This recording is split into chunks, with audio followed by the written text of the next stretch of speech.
nosso Brasil-China e as oportunidades e desafios que existem nessa área, né? Então, preparamos esse vídeo aqui para os nossos clientes, justamente para ter uma noção um pouco mais objetiva, né, dessas questões. Primeiramente, sobre a conexão no mundo, né? O mundo hoje está conectado, então qualquer coisa que ocorra em qualquer parte do mundo reflete aqui na nossa empresa, no nosso estado, no nosso país, né? Então, qualquer fato que ocorra na China, ou mesmo qualquer outro país, tem um reflexo direto, principalmente porque nós temos aí uma economia já com um bom nível de internacionalização, né? E nós tivemos aí nesses últimos anos, né, mudanças importantes aí influenciadas pela Covid, né, que acabou dando uma reorientação do fluxo comercial no mundo. Os conflitos, né, guerras, né, tanto Rússia e Ucrânia quanto no Oriente Médio, isso acaba trazendo assim um efeito grande na desglobalização, digamos, do mundo na parte econômica, né? Então acaba sendo mais procurado, sendo mais viabilizado as relações bilaterais do que o multilateralismo, né? E também temos aí as forças econômicas e políticas no mundo que influencia pessoas e tecnologia, né? Então a questão do home office, né? A questão da inteligência artificial, tudo isso acaba afetando o mercado de trabalho, a velocidade das coisas, né? Então são diversos fatores que influenciaram aí nos últimos anos, né? Toda essa relação Brasil-China, né? Bem, o ambiente de negócio que temos aqui também, ele é influenciado diretamente com o ambiente de negócios internacional, né? Então, tudo que ocorre internacionalmente também nós temos um reflexo aqui no nosso ambiente de negócio. Principalmente agora nesse período de novo normal, né? Que hoje nós não temos mais os processos totalmente definidos, nós temos muitas variações, turbulência nesses processos e influências, né? E isso acaba nos deixando aí esse conceito da nova normalidade, né? Que a nova normalidade justamente é isso, né? O mundo num processo mais turbulento, né? Não temos aquela continuidade que havia antes, né? Temos novidades, né? Inclusive não só do ponto de vista econômico, mas também do ponto de vista físico, né? A questão das mudanças climáticas que estão aí mostrando para a gente como é um desafio realmente esse processo, né? Bem, as perspectivas e estratégias da China nos próximos anos, né? Elas estão moldadas assim no objetivo de uma superpotência, né? Esse é o objetivo da China, né? Então hoje a primeira economia do mundo é os Estados Unidos, mas a China está bem próxima ali de buscar essa condição também, né? O crescimento econômico da China tem sido a meta, né? Para 2024 é em torno aí em torno de 5%, fechar em torno de 5%. O ano que vem possivelmente também nessa faixa, né? De 4,8 até 5,5, né? Essa é mais ou menos a estimativa que se tem de todo mundo que faz avaliação e dos demais organismos internacionais, né? Mas a China tem buscado muito aí autossuficiência tecnológica, né? Um investimento muito alto em pesquisa e desenvolvimento. Só em 2023 foram mais de 440 bilhões de dólares, né? De alocação para a parte de tecnologia e justamente focando muito nessa questão do chip, né? Que é um elemento alavancador aí de outras tecnologias. Outro ponto importante também com relação ao desenvolvimento da China é a expansão do Belt and Road, né? Que é o grande projeto, que é a nova Rota da Seda da China, né? Que está previsto em $1 trilhão. Isso já foi aplicado boa parte desse recurso, então diversos países estão sendo signatários, né? Praticamente toda a África, Europa, América do Sul, né? Está, digamos, se associando a essa iniciativa que é justamente a melhoria da infraestrutura, tudo aquilo que tem condição de levar os produtos chineses para o mundo ou facilitar suas importações de proteína é o foco desse investimento, tá? A China também está liderando essa questão da transição energética, né? Ela tem feito investimentos maciços nessa parte de energia renovável, tanto solar quanto eólica. Agora também recentemente questão do hidrogênio verde, né? Então são muito competitivos nessa parte de equipamentos. O mundo inteiro compra da China esses equipamentos e também na própria China está vendo assim digamos, esse foco, né? Um exemplo aí também, outro são os carros elétricos, né? Que são altamente competitivos e a China realmente já responsável por 60% das vendas mundiais de veículos elétricos, né? Aí tem outros aspectos com relação à digitalização, integração do comércio regional, né? Estão se fortalecendo muito no comércio regional. Então esse é outro ponto também importante de fortalecimento da China na posição dos países próximos, né? Bem, com relação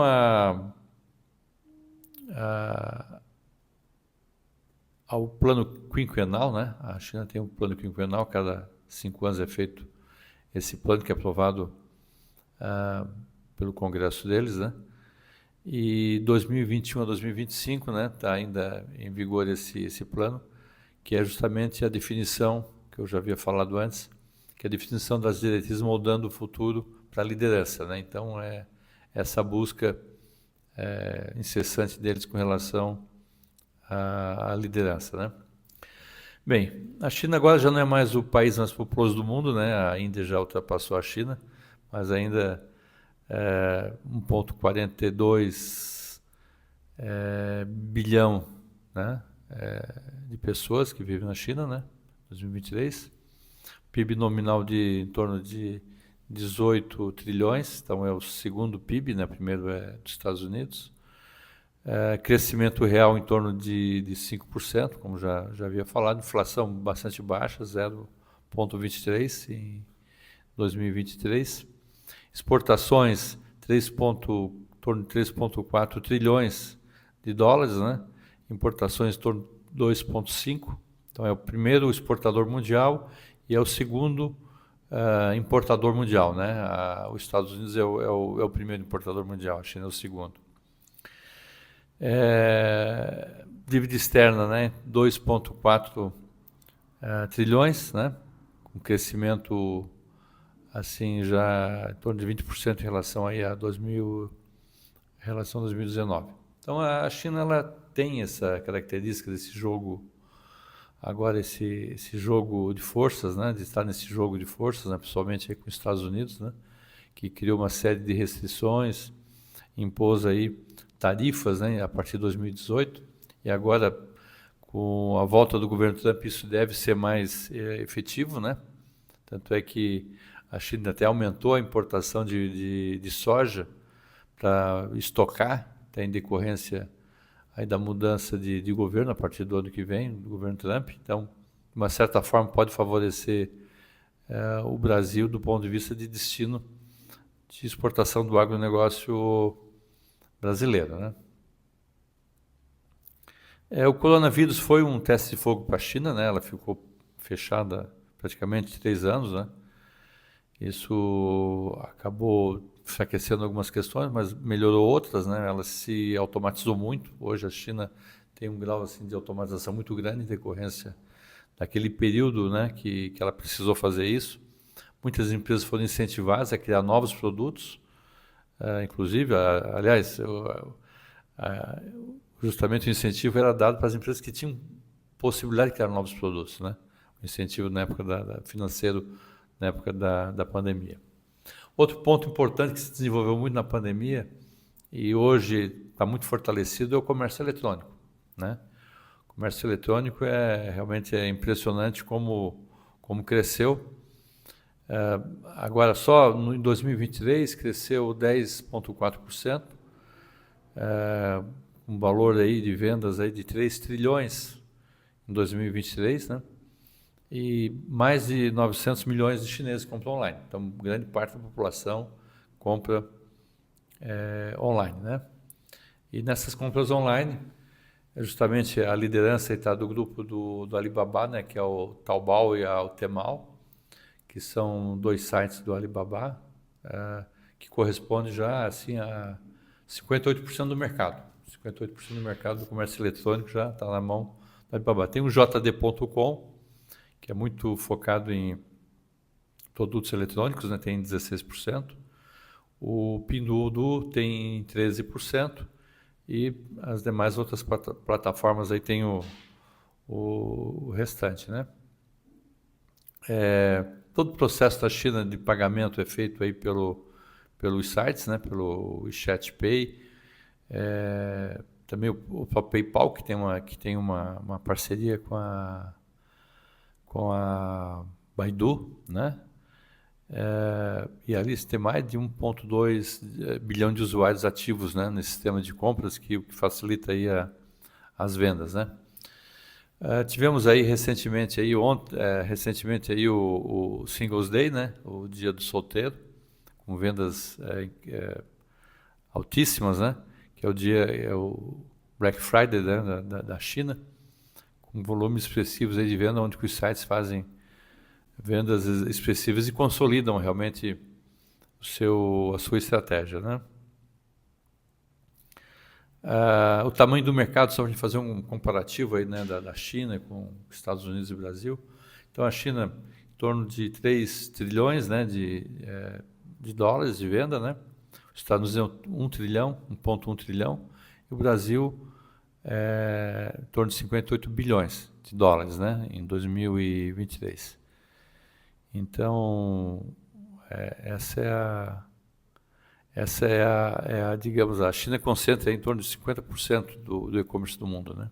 Então, é bastante forte. E eles criaram lá aquele sistema das lives, né? Então, a gente chega no shopping na China, pensa que não estão vendendo nada porque está vazio, mas você vai ver lá que tem uma vendedora fazendo uma live, né? Fazendo uma live dos produtos e está vendendo tudo online. Então, vende horrores online. E a gente pensa que está vazio, que não está vendendo nada, porque não tem, às vezes, ninguém no shopping comprando, mas as pessoas estão comprando online por essas lives. Então, esse é o grande sucesso na China, a venda por lives, né? E o offline, né? Também, né? Com essas lives. Então, esse é um detalhe até importante para o Brasil, até para, digamos, de uma certa forma, aproveitar essas ideias aí.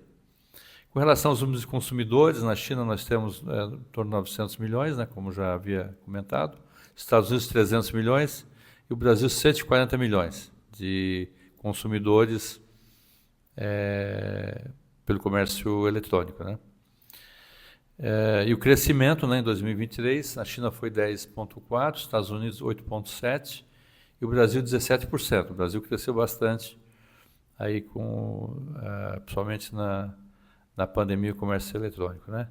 E as plataformas, então, na China é o Alibaba, como havia falado, nos Estados Unidos é a Amazon, né? E o Brasil é o Mercado Livre, que tem 38% no Brasil. E na China, as vendas, 85% das vendas que são feitas aí pelo celular, né? Nos Estados Unidos é 43% e no Brasil é 53%. Bem, a China ainda é o grande motor de crescimento mundial, né? Então tem essa característica, apesar do desaquecimento econômico, nos últimos anos, não cresceu tanto, mas continua crescendo, né? Então é um engano de quem pensa que ela não vai crescer muito, ela vai continuar crescendo, né? Porque a economia interna, né?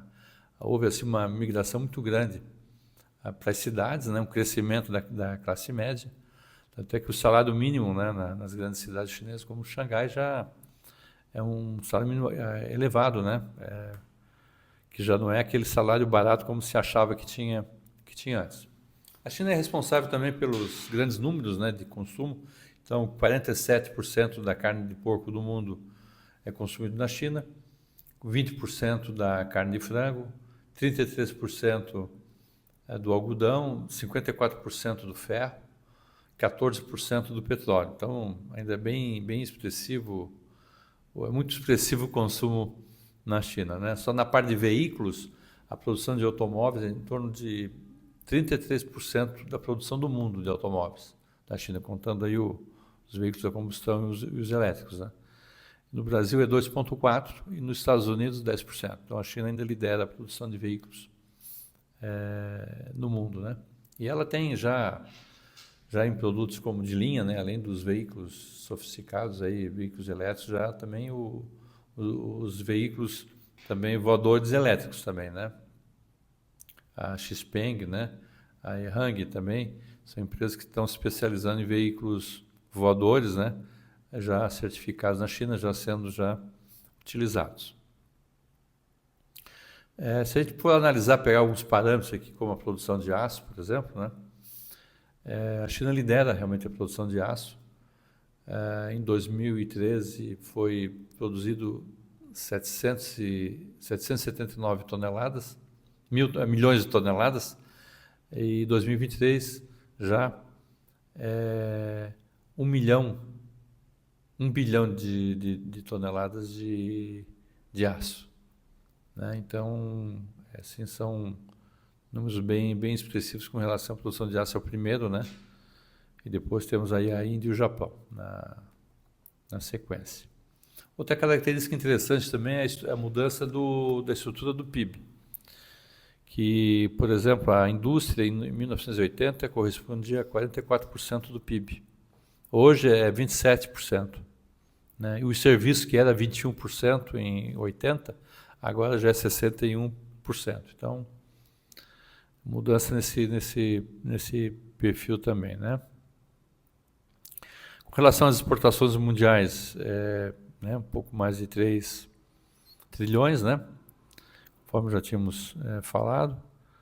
E principais produtos exportados pela China são máquinas, né, bens de consumo, circuitos integrados, veículos, baterias, produtos plásticos, né, produtos agrícolas, que são, né, e os importados também são semelhantes, né, os circuitos integrados que importa muito, petróleo bruto, minério de ferro, gás, ouro, minério de cobre, soja, né, são produtos que a China importa. Com relação ao Brasil,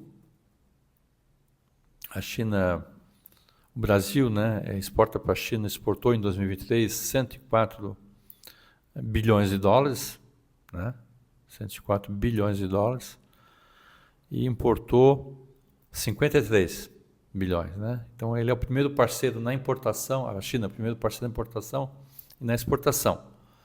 E tendo nossa balança comercial bem favorável, né? Com saldo aí de mais de 50 bilhões de dólares, né? E aí o principal produto que a gente exporta para lá é a soja, né? E aí depois temos aí o óleo, né? O petróleo e depois os minérios, né? Minério de ferro principalmente, né? São os principais. Aí depois vem as proteínas aí de carne. De importações, muitos componentes, né? A parte de válvulas, equipamentos, telecomunicações, que são os principais produtos de importação que o Brasil importa da China, né?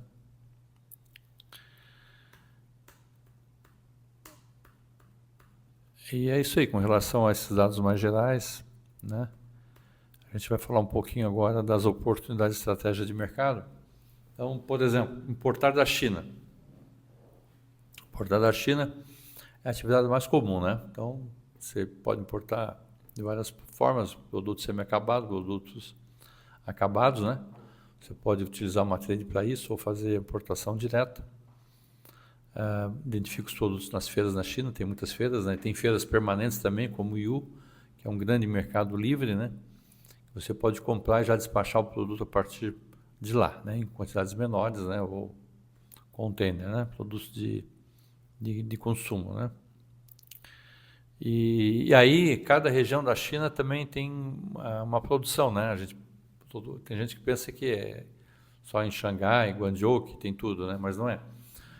Tem polos de produção, então sapato, né? Wenzhou, tênis em Guangzhou, brinquedos em Shantou, produtos eletrônicos, Shenzhen, lâmpadas, Sogjan, autopeças, Guangzhou, óculos, Wenzhou, pisos, Foshan, móveis, Chondé, motocicletas, Wuxi, computadores, Shenzhen. Então, cada local tem um polo de produção, então quem quer importar tem que ir lá visitar, né? Pode ir na feira, mas tem que visitar o local para ter o contato realmente com os fornecedores, né? Câmeras, né? Shenzhen, têxteis, Ningbo, e assim vai por diante, né? Cada lugar tem o seu polo de produção, como qualquer lugar do mundo, mas na China é um pouco mais característico ainda esse polo de produção. Outra modalidade de negócio também que tem é produzir na China, né? A gente pode produzir, é uma operação mais complexa, você pode produzir, você pode fazer um OEM, né? Produzir um produto seu numa empresa, ou um produto daqui mesmo, né? Que você queira industrializar lá na China, né? Então, isso pode reduzir um pouco o custo do produto, de modo geral, né?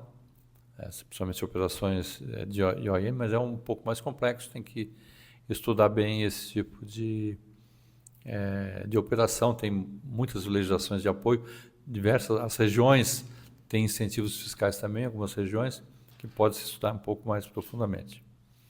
Você pode também vender para a China, né? Podemos vender para a China também, exportar para a China, né? Então, você encontra um importador chinês, né? Pode fechar um contrato com ele e vender a sua produção para eles, né? Então, praticamente tudo você pode vender para a China, né? As commodities estão mais em alta, né? Principalmente a parte de carnes. Hoje, com o comércio eletrônico fortalecido na China, você pode vender também no comércio eletrônico da China. As plataformas já apoiam, inclusive, essa possibilidade. Então, por exemplo, produtos da agroindústria familiar brasileira, produtos específicos, orgânicos, né? Você pode vender isso na China, né? Então, realmente, existe um espaço muito grande de crescimento de venda de produtos na China. E tem já áreas, né, de supermercados na China que você tem áreas já para produtos internacionais, produtos do Brasil, você pode, digamos, contratar esse serviço também localmente, né? Uma estratégia poderia ser também colocar seu produto numa zona franca na China, né? Você colocar um espaço lá e a partir dali estabelecer uma estratégia. Então, e o e-commerce, né, como já havia falado, realmente até o próprio Grupo Alibaba tem já um serviço próprio para isso que você pode contactar e desenvolver seu negócio na plataforma. Bem, vamos falar agora um pouco sobre a negociação com os chineses. Existem assim, dimensões culturais importantes que têm que ser seguidas, né? Então, por exemplo, comparado com o Brasil, né? A cultura, né? A cultura chinesa a negociação é de alto contexto, né? Sistêmico e holístico, né? Já do Brasil é de baixo, médio contexto. Então a China utiliza muito essa questão cultural dentro do processo da negociação, né? O estilo social é coletivista, o estilo negocial chinês é individualista, né? O do Brasil é coletivista.